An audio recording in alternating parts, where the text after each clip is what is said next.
নমস্কার। এই কিছুদিন আগে আ একজন আমার কাছে একটা প্রি-ম্যারিটাল কাপল এসেছিলেন। আ তাদের বিয়ের প্ল্যান হচ্ছে।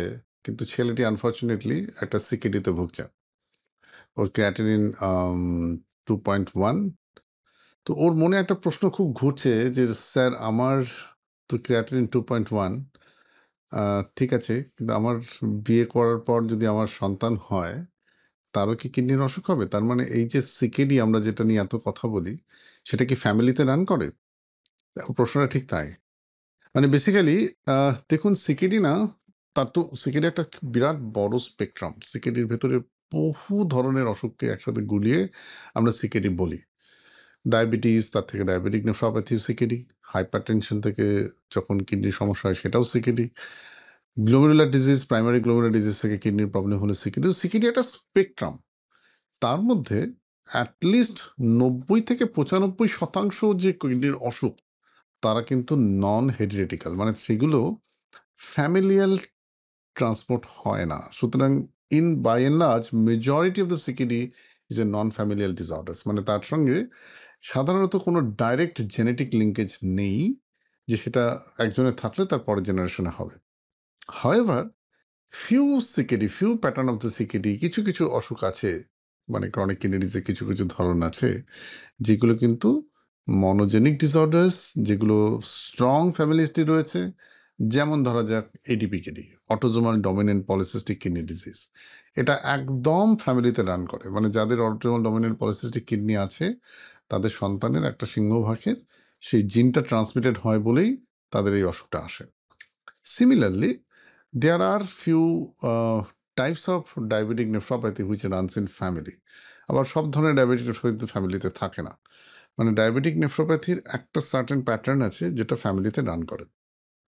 আবার কিছু কনজেনিটাল ডিজিজ আছে যেগুলো ফ্যামিলিতে রান করে। কিন্তু by and large majority of the kidney disease যেগুলোকে আমরা দেখতে পাই, যেমন ধরো primary glomerular disorder, minimal change disorder, focal segmental glomerular sclerosis, এইগুলো সচরাচর non familial. Hypertension induced CKD non familial. Majority of the diabetic nephropathy non familial. এরকম কোনো নেই যে বাবার ডায়াবেটিক নেফ্রোপ্যাথি আছে মানে সন্তানের ডায়াবেটিস হবেই বা তার নেফ্রোপ্যাথি হবে, নাও হতে পারে। ঠিক আছে? একটা সার্টেন পার্সেন্টেজে ট্রান্সমিট হয়। Um, inside induced nephropathy is non-familial. Chronic interstitial nephropathy non-familial. তো মেজরিটি অফ দি যে সিকেডির যে সমস্ত কারণগুলো আমরা দেখতে পাই তারা কিন্তু ফ্যামিলিয়াল নয়, তারা হেরিডিটারি ট্রান্সমিট হয় না। সুতরাং আমাদের মাথায় রাখতে হবে যখনই কোনো একজন কারোর সিকেডি হলো, সেই সিকেডির মধ্যে একটা স্পেসিফিক ডায়াগনোসিস যদি আমরা পৌঁছতে পারি, যদি কিছু জেনেটিক টেস্টিং করা যায় তাহলে আমরা কিছু জেনেটিক লিঙ্কেজ বার করতে পারি এবং আমরা কশন হতে পারি যে এই অসুখগুলো জেনেটিক্যালি বা hereditary nature among the all spectrum of different CKDs, তাদেরকেই আমরা সাবধান করব যে ফ্যামিলি প্ল্যানিং বা সন্তান নেবার সময়। কিন্তু otherwise majority of the CKD are non hereditary. সেই ক্ষেত্রে আমাদের সন্তান গ্রহণ করতে কোনো দ্বিধা নেই। তবে হ্যাঁ, একটা জিনিস মাথায় রাখা উচিত, সিকেডি হলে আমাদের মানে রিপ্রোডাক্টিভ ফাংশনও কিন্তু হ্যাম্পার্ড হয়। সুতরাং the planning of family that need to be done carefully, থটফুলি, on time, understanding which partner has some CKD. হ্যাঁ, কারণ না হলে আলটিমেটলি এই সিকেডি থেকেও একটা কিন্তু মানে রিপ্রোডাক্টিভ প্রবলেম আসবে, বন্ধ্যাত্ব আসতে পারে বা মেল কি বলবো কম্পোনেন্ট অফ ইনফার্টিলিটি অ্যাপিয়ার করতে পারে। So we have to be plan it on time, plan it accordingly so that we can have a healthy children. তবে এটা মাথায় রাখা দরকার যে সমস্ত সিকেডি ট্রান্সমিটেড হয় না। A very small fraction of the chronic kidney disease has a familial in nature, like ADPKD, like Alport syndrome, like few varieties of diabetic nephropathy, few varieties of primary glomerular disorders, সেইগুলো কিন্তু genetically transmit হয়। তার সংখ্যা খুবই কম, কিন্তু majority out of 100, 90-95% of the CKDs are non hereditary, non familial. তারা বংশ পরম্পরায় কিন্তু মানে বংশ পরম্পরায় যে অসুখটা চলে যাবে এরকম ব্যাপারটা হয় না।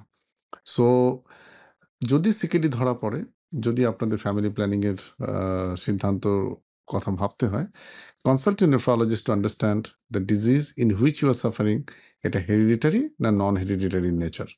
Based on that you can take a call যে whether you should do the right family planning at this time or not.